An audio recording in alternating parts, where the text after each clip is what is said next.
$21 billion का market है। अगर 1 से 2% मार्केट भी ये लोग टारगेट करते हैं तो इसका मतलब बहुत सॉलिड ग्रोथ इनके बिजनेस में आने वाले सालों में देखने को मिलेगी। अपसाइड मैंने आपको बता दी, स्टॉक यहाँ से अगर चलेगा तो ऑलमोस्ट ऊपर डबल की तरफ जा सकता है। हाय एवरीवन, तो एक ऐसी कंपनी की बात करेंगे, ऐसी कंपनी को डिस्कस करेंगे जो अच्छे वैल्यूएशन पे अवेलेबल है। निफ्टी जो है इलेक्शन आने के रिजल्ट आने के बाद में काफी एक अच्छी गैप अप ओपनिंग देखने को मिली, बट एक ऐसी कंपनी है जो अभी काफी डिसेंट वैल्यूएशन पे ट्रेड कर रही है।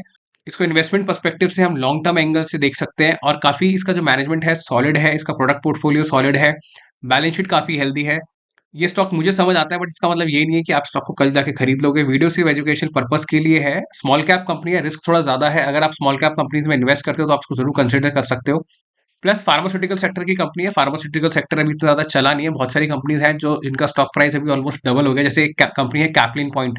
कैपलिन पॉइंट की वीडियो मैंने आपके साथ ऑलमोस्ट 4-5 महीने पहले शेयर करी थी, जब उसका भाव 500 पे था। आज वो 1250 के ऊपर है। मतलब लगभग 150% से ज्यादा की ग्रोथ उस स्टॉक के अंदर आ चुकी है। ऐसी ही एक कंपनी ये भी है। इसके अंदर एक पॉजिटिव चीज ये है कि इसके लास्ट के 2-3 क्वार्टर थोड़े खराब थे, लेकिन अब वापस से इसकी जो ग्रोथ है वो रिवाइव हो रही है, इसीलिए ये कंपनी मुझे समझ आ रही है। प्लस इसकी कॉन्फ्रेंस कॉल मैंने पूरी पढ़ी है, मैं आपके साथ वही पूरा शेयर करूंगा। तो वीडियो को शुरू करते हैं। जिनको बिजनेस मॉडल नहीं पता मैं बताता हूँ। ये एक्टिव फार्मास्यूटिकल इंग्रेडिएंट बनाती है, एपीआई। एकदम सिंपल लैंग्वेज में बोलूँ तो मतलब जो रॉ मटेरियल एक दवाई को बनाने में यूज होता है, कोई भी केमिकल। फॉर एग्जाम्पल आप पैरासीटामोल लेते हो, जो जो उसमें केमिकल यूज होता है वो उस तरीके का केमिकल ये कंपनी बनाती है। जैसे वाइटामिन हो गए, एंटी एस्थमेटिक ड्रग्स होते हैं, ठीक है, एंटी एलर्जिक, वो सारी दवाइयों के अंदर जो केमिकल्स लगते हैं वो ये सुप्रिया लाइफ साइंस बनाता है और एक्सपोर्ट करता है। काफी इनका जो बड़ा बिजनेस जो इनको आता है वो एक्सपोर्ट करने से आता है। मार्केट कैप 2280 करोड़ की है। स्टॉक पी 22.8 का है। स्टॉक पी कम नजर आता है यहाँ पे। स्टॉक पी इसलिए कम नजर आता है, मैं आपको दिखाता हूँ। अगर आप पी को पी से कंपेयर करोगे, देखो ये कहीं ना कहीं मीडियन के ऊपर ट्रेड कर रहा है, ठीक है, पिछले 3 साल 1 साल के अंदर। लेकिन अगर आप इसको सेक्टर से कंपेयर करोगे, फॉर एग्जाम्पल सन फार्मा की जो मार्केट कैप है वो लगभग 3 लाख करोड़ की है। ये तो बहुत बड़ी कंपनी है, अपने सेक्टर की मार्केट लीडर है ये कंपनी। इसका स्टॉक पी 33 का है। ये बेसिकली B2C बिजनेस भी करती है और B2B भी करती है। B2C मतलब दवाइयां बना के आपको और हमको भी बेचती है, जो केमिस्ट वगैरह से जाके खरीद लेते हैं। उसी तरीके से ये एक्टिव फार्मा इंग्रेडिएंट्स भी बनाती है, एपीआईज भी बनाती है। तो इसका स्टॉक पी 33 है कंपेयर करने के लिए। ऐसी एक और कंपनी है लॉरेस लैब्स। इसका स्टॉक पी 56 का है, बहुत ज्यादा है। मतलब ये मिड कैप कंपनी है, 20,000 करोड़ की, और ये भी एपीआई और फार्मास्यूटिकल ड्रग्स बनाती है। तो नेट नेट कहने का मतलब ये आपकी अंडरस्टैंडिंग के लिए कि अगर आप इसको सेक्टर से कंपेयर करोगे तो स्टॉक पी जो है सुप्रिया लाइफ साइंस का काफी कम है, ठीक है। ROC 18.6 का है, ठीक ठाक है। ROE भी कोई खास नहीं है, 13.7 का है, डिसेंट है। डेट टू इक्विटी रेशियो ये सबसे बेस्ट लगा मुझे कि कंपनी के ऊपर कोई भी डेट नहीं है। इसकी बैलेंस शीट में आपको दिखाऊं, कंपनी डेट फ्री है एकदम। स्मॉल कैप कंपनीज में मेजर डर जो होता है वो डेट का होता है, बिकॉज ये कंपनीज बहुत ज्यादा ओवर लेवरेज कर लेती हैं अपने आप को एक्सपैंड करने के लिए, और फिर एक लूप में फंस जाती हैं क्योंकि इनको इंटरेस्ट पेमेंट करनी पड़ती है, वो सारी प्रॉब्लम्स आती हैं। बट यहाँ पे बेस्ट चीज ये है कि कंपनी के ऊपर कोई डेट नहीं है और रिजर्व काफी हेल्दी है इसके। प्लेज परसेंटेज 0 है, मतलब जो प्रोमोटर्स हैं उन्होंने कोई भी शेयर अपना गिरवी नहीं रखा हुआ। बात करते हैं इससे क्वार्टरली रिजल्ट की। क्वार्टरली रिजल्ट में आप फोकस करो कि इसके जो ग्रोथ थी दिसंबर 21, 22, 20 यहाँ तक 45, 37, 31% की थी। फिर 3 क्वार्टर काफी खराब रहे, यहाँ पे इन्होंने डी ग्रोथ करी है, कुछ चैलेंजेस रहे बिजनेस के अंदर, इनके एक्सपोर्ट मार्केट के अंदर। वापस से अब ग्रोथ जो है लास्ट 2 क्वार्टर्स के अंदर बहुत हेल्दी हो रही है। वॉल्यूम्स है वो रिवाइवल की तरफ है। तो नेट नेट इससे एक आइडिया हमें लग जाता है, अगर 2 क्वार्टर पीछे के अच्छे आ रहे हैं, इसका मतलब कहीं ना कहीं मार्केट जो है रिकवर कर रहा है, मार्केट में डिमांड पिकअप कर रही है। दूसरी चीज, कंपनी के जो मार्जिन है वो काफी हेल्दी आप देख सकते हो। यहाँ पे जो मार्जिन यहाँ पे 34-23% के हैं। तो मैनेजमेंट ने यही कमेंट करके बताया अपनी कॉन्फ्रेंस कॉल के अंदर, जो इनके मार्जिन रहेंगे लगभग 28% के रहेंगे। पहले ये 40-44% के मार्जिन करते थे। तो उसमें कुछ चैलेंजेस इन्होंने बताया सेमी रेगुलेटेड और रेगुलेटेड मार्केट्स के अंदर, ठीक है, उसकी वजह थोड़ा चैलेंज है। बट स्टिल 28% के मार्जिन हैं इनके, और ये अपने पोर्टफोलियो काफी ज्यादा डाइवर्सिफाई कर रहे हैं ऑल ओवर वर्ल्ड के अंदर। इनका जो 86 कंट्रीज में जो ये एक्सपोर्ट कर रहे हैं वो इसीलिए ही कर रहे हैं ताकि चाइना पे ज्यादा डिपेंडेंसी ना है, क्योंकि चाइना को भी इनका बिजनेस है, चाइना में लोग एक्सपोर्ट करते हैं। चाइना में एंटी डंपिंग ड्यूटी वगैरह की प्रॉब्लम्स रहती हैं, तो वो सारी प्रॉब्लम्स ना हो, आगे जाकर के चाइना पर डिपेंडेंसी हट जाए। वहां का बिजनेस अगर कल को बंद भी हो जाता है तो ये लोग इतने स्ट्रांग हो जाए कि इनका बिजनेस ऑल ओवर मार्केट के अंदर वर्ल्ड में अच्छे स्केल पे ये लोग एक्सपोर्ट कर पाए। तो यहाँ से मैनेजमेंट जो है काफी विजनरी नजर आता है इसका, ठीक है। और प्रॉफिट उसी के बेसिस पे पूरे टैक्स वैक्स देने के बाद पूरा डिराइव है, लगभग 28% पे इसका टैक्स रहेगा, मैनेजमेंट ने बताया ये चीज। प्लस अगर आप इसका पी एनुअली देखेंगे तो एनुअली भी कंपनी ठीक ठाक ग्रोथ करती आई है, ऑलमोस्ट हर एक साल ग्रोथ करी है, सिर्फ 2023 में यहाँ डी ग्रोथ रही है एनुअल के हिसाब से भी। तो उसी के हिसाब से मुझे लगता है कि आने वाले साल थोड़े से इसके अच्छे रहेंगे। बैलेंस शीट के एंगल से अगर आप देखोगे तो रिजर्व्स काफी हेल्दी हैं। 737 करोड़ के रिजर्व है अभी हाफ ईयरली सितंबर 23 के अंदर। बोरिंग 6 करोड़ की है, जैसे मैंने आपको बताया ऑलमोस्ट डेट फ्री कंपनी है। 5 करोड़ की जो लाइबिलिटी है वो बेसिकली इनकी लीज की है, ऑफिस वगैरह की होगी। तो नेट नेट डेट कोई भी नहीं है कंपनी के ऊपर। Cash in working capital 116 crore, मतलब कंपनी ने जो अपना पैसा खर्चा किया है एक्सपेंशन करने के लिए, अपने न्यू प्लांट्स के अंदर नई कैपेसिटी बढ़ाने के लिए, वो 116 करोड़ रुपए किया है। काफी बड़ा एक एक्सपेंडिचर किया है, इससे काफी बड़ी कैपेसिटी इनकी ऑलमोस्ट बढ़ जाएगी। और वो जो प्लांट है इनके आने वाले मार्च और अप्रैल के अंदर स्टार्ट हो जाएंगे। तो जब प्लांट मार्च अप्रैल में स्टार्ट होंगे तो डेफिनेटली वो वॉल्यूम जो है रेवेन्यू के अंदर हमें बढ़ता हुआ नजर आएगा।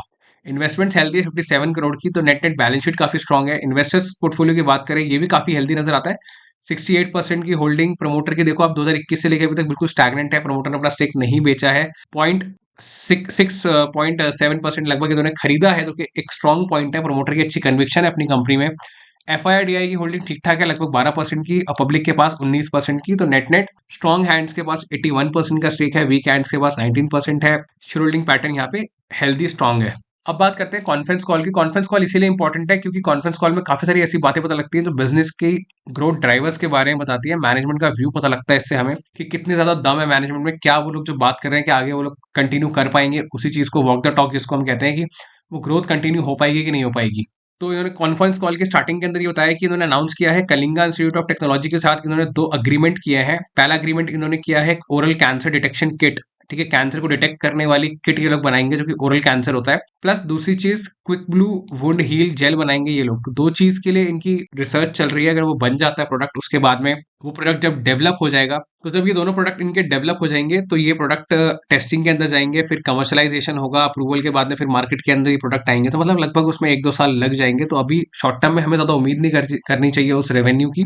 बट नेट नेट इससे मैनेजमेंट का विजन ये पता लगता है आप लोगों के अंडरस्टैंडिंग के लिए कि मैनेजमेंट इनोवेशन की तरफ फोकस कर रहा है, मैनेजमेंट नीश मार्केट की तरफ फोकस कर रहा है जहां पर कोई और प्लेयर अभी प्ले नहीं कर रहा है। और ये उन्होंने खुद बताया, देखो इस यहाँ पे कोई और प्लेयर अभी है नहीं। $21 बिलियन का मार्केट है। अगर 1 से 2% मार्केट भी ये लोग टारगेट करते हैं तो इसका मतलब बहुत सॉलिड ग्रोथ इनके बिजनेस में आने वाले सालों में देखने को मिलेगी। प्लस इन्होंने पेटेंट भी फाइल किया है अपने ये दोनों प्रोडक्ट्स के लिए। ये स्ट्रॉन्ग पॉइंट है यहाँ पर। जैसे मैंने आपको बताया अभी पीएनएल देखते हुए कि मैनेजमेंट ने खुद अनाउंस किया है कि लगभग 20 से 25% की रेवेन्यू ग्रोथ ये लोग करेंगे। वही सेम चीज यहाँ इन्होंने बता रखी है। टैक्सेशन 26% के पास रहेगा, प्लस जो इनके मार्जिन रहेंगे वो 28% के पास रहेंगे। इनका बिजनेस जो है 86 कंट्रीज में है, सेमी रेगुलेटेड और रेगुलेटेड मार्केट के अंदर ये लोग अपने आप को एक्सपैंड कर रहे हैं। और दोनों ही मार्केट्स में इनका अच्छा बिजनेस है, बट इनका फोकस जो है वो रेगुलेटेड मार्केट की तरफ ज्यादा है, क्योंकि वहां पे इनको बेनिफिट ये होता है कि वहां पे प्राइसिंग पावर मिलती है। जब आप किसी भी मार्केट में ज्यादा कंप्लायंसेस होते हैं, ज्यादा सर्टिफिकेशंस की रिक्वायरमेंट होती है प्रोडक्ट को बेचने से पहले, तो आप ऑलमोस्ट अगर आप वो सब कुछ पूरा करते हो तो आप एक प्रेफर्ड प्लेयर बन जाते हो। जब आप प्रेफर्ड प्लेयर बनते हो तो थोड़ा सा आप प्राइस को भी ऊपर करने का आपके पास में एक मौका रहता है। तो इसीलिए मार्जिन वहां पे इंप्रूव होने के चांसेस हैं, बट स्टिल 20-30% के मार्जिन कंपनी अभी सेमी रेगुलेटेड के अंदर कर रही है। तो ये एक स्ट्रॉन्ग चीज है। और यहाँ पे एक और इम्पोर्टेंट पॉइंट जो मैनेजमेंट ने बताया वो ये है कि यूरोपियन कंपनी है जिसके साथ इनका टाई अप हुआ हैगा। वो बेसिकली इन्होंने वे प्रोटीन के लिए किया हैगा और रिबोफ्लोविन जो इनकी विटामिन है उसके लिए। तो आने वाले क्वार्टर्स के अंदर हमें ये इनके वॉल्यूम्स जो है बढ़ते हुए नजर आएंगे, उसके अंदर जो इनका रेवेन्यू है वो बढ़ेगा। अच्छी चीज ये है कि एक यूरोपियन कंपनी ने इनको ये प्रोजेक्ट दिया है, ये ऑर्डर दिया है, बड़ा ऑर्डर है ये। दूसरी चीज प्रोडक्शन स्टार्ट हो जाएगी। तीसरी चीज अगर ये अच्छा चलता है तो ऑफकोर्स वो कंपनी इनको और ऑर्डर्स देगी, और कोई और कंपनी भी हो सकता है इनको अप्रोच करे सिमिलर टाइप के प्रोडक्ट के लिए। तो ये एक इनके एग्जिस्टिंग पोर्टफोलियो के अंदर एक नया एडिशन है जो कि अच्छी चीज है। और जैसे मैंने आपको बताया मैनेजमेंट ने कैपेसिटी इनहांसमेंट किया है अपने एग्जिस्टिंग जो इनकी प्रोडक्शन चलती है, तो उसमें इन्होंने लगभग लगभग जैसे मैंने बताया 112-16 करोड़ रुपए इन्होंने खर्च किए हैंगे। और वो जो इनके दो दो प्लांट हैं वो इसी साल के लगभग एंड में शुरू हो जाएंगे। यहाँ मार्च अप्रैल, देखो मैंने बताया कमीशन मार्च अप्रैल में होगा, और एक और प्लांट है वो भी लगभग तभी शुरू हो जाएगा। तो नेट नेट कॉन्फ्रेंस कॉल को पढ़ के तो मुझे काफी कॉन्फिडेंस आता है मैनेजमेंट की बातों में कि जिस हिसाब से वो लोग सेमी रेगुलेटेड और रेगुलेटेड मार्केट दोनों को टारगेट कर रहे हैं। उनका फोकस है चाइना के बिजनेस को कम करना है, मतलब उसको स्टेबल रखना है, उसको ज्यादा एक्सपैंड नहीं करना, क्योंकि चाइना के अंदर आपको पता है एंटी डंपिंग ड्यूटी वगैरह कभी भी लग सकती है और चाइना वो बिजनेस जो इम्पोर्ट है वो कम हो जाए, तो उससे कंपनी को इम्पैक्ट ना है। इसीलिए मैनेजमेंट काफी सिंसियरली दूसरी कंट्रीज के अंदर अपने बिजनेस को एक्सपैंड कर रहा है। मैनेजमेंट पहले ही रेड फ्लैग्स को समझ रहा है और आगे अपने बिजनेस को एक्सपैंड कर रहा है ताकि इन्हें कोई प्रॉब्लम ना आए। बाकी और कंट्रीज के साथ इनका अच्छा एक टाई अप है, इनोवेशन की तरफ फोकस है। तो नेट नेट मुझे मैनेजमेंट यहाँ पे काफी स्ट्रांग नजर आता है और बिजनेस मॉडल भी काफी स्ट्रांग दिखता है। बात करते हैं इनके टेक्निकल्स की, तो टेक्निकल्स में आप देखोगे कि इसका आईपीओ जब आया तो काफी अच्छी खासी इसकी ओपनिंग हुई थी, जब इसकी लिस्टिंग हुई थी, ठीक है, ऑलमोस्ट डबल पे आया था इसका आईपीओ।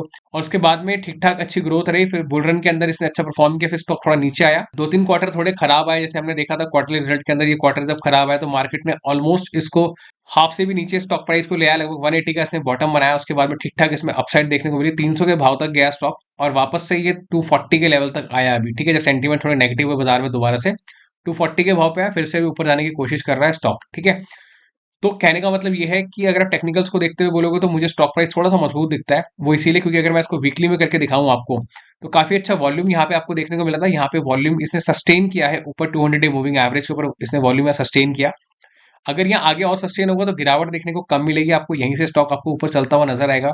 दूसरी चीज, अभी इलेक्शन आया है, हुआ हैगा, इलेक्शन के अंदर अच्छा रिजल्ट आया है, मार्केट काफी पॉजिटिव है, गैप अप ओपनिंग वगैरह हो रही है, तो भी सेंटीमेंट्स नेगेटिव होते हुए नजर नहीं आते, अनलेस एंड अनटिल कोई और ब्लैक स्वान इवेंट हो जाए, कोई प्रॉब्लम हो जाए मार्केट के अंदर। तो किसी को अगर फ्रेश पोजीशन बनानी है तो मुझे लगता है आप यहीं से बना सकते हो, लेकिन लॉन्ग टर्म पर्सपेक्टिव से बनाना, लॉन्ग टर्म इसलिए कह रहा हूँ क्योंकि देखो अभी ऑलमोस्ट इनका बिजनेस काफी अच्छा है कि क्वार्टरली रिजल्ट 25% की ग्रोथ की बात ये लोग कर रहे हैं, मार्जिन हेल्दी है, सब कुछ हेल्दी है, लेकिन अगर आपको ठीक ठाक रिटर्न अगर बनाना है तो देखो यहाँ से ऑलमोस्ट अगर स्टॉक डबल भी होगा, 280 के भाव से अगर 560 पे पहुंचेगा तो आपका पैसा डबल तो वैसे ही हो जाएगा, लेकिन आप डबल होने के लिए स्टॉक मत खरीदो, आप स्टॉक को खरीदो यहाँ से 2 बैगर 3 बैगर 5 बैगर बनाने के लिए, अगर आप 3 साल 5 साल तक इसको होल्ड कर पाते हो तो। दूसरी चीज, फार्मास्यूटिकल कंपनी है, अच्छे इनोवेशन रहे तो डेफिनेटली बहुत अच्छे से पिकअप करेगा, स्मॉल कैप कंपनी है, यहाँ से वॉल्यूम अगर पिकअप करेगा तो आपको देख रहे हो यहाँ से अगर इसका मार्केट कैप 10 टाइम्स भी हो गया तो, लेकिन वो 10 टाइम्स होने के लिए आपको वेट करना पड़ेगा, वो 1 साल 2 साल में नहीं होता है, उसके लिए आपको थोड़ा सा होल्ड करना पड़ता है, स्टॉक को खरीद के भूलना पड़ता है। मैं ये नहीं कह रहा हूँ कि आप इसके मैनेजमेंट को ट्रैक करना छोड़ दो, आप डेफिनेटली इसके क्वार्टरली रिजल्ट्स को ट्रैक करते रहो, परफॉर्मेंस को ट्रैक करते रहो, बट लॉन्ग टर्म व्यू के साथ आप इसमें एंट्री लेना। और अगर किसी को लगता है कि हाँ थोड़ा करेक्शन का वेट आप कर सकते हो तो बहुत अच्छी बात है, आप करेक्शन का वेट भी करो, अगर आपके अंदर पेशेंस है तो आप बिल्कुल वेट कर सकते हो सकता है स्टॉक आपको लगभग 270 या यहाँ पे 250 के लेवल तक कहीं ना कहीं मौका दे दे, अगर थोड़ा सा इसमें गिरावट, अगर प्रॉफिट बुकिंग आगे देखने को मिली तो।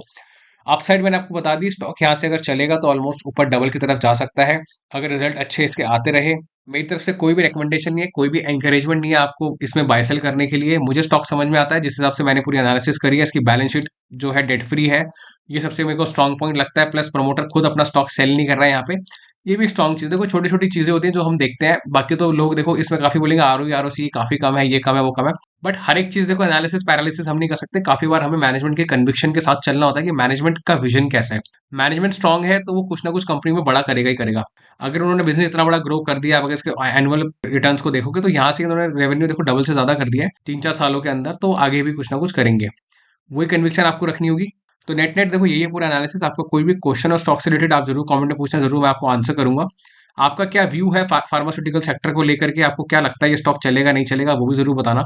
और मैंने अभी आपके साथ एक और वीडियो शेयर की थी, लास्ट वीडियो नेटवर्क टेक्नोलॉजीज के ऊपर, ये भी काफी हिडन जेम है टेक्नोलॉजी सेक्टर के अंदर, अगर आप स्टॉक देख रहे हो आप जरूर इस वीडियो को जरूर चेकआउट करना। और मेरे चैनल पर आपको और भी वीडियोस वगैरह मिल जाएंगी, अच्छी अच्छी सभी वीडियोस हैं, डिटेल्ड वीडियोस हैं।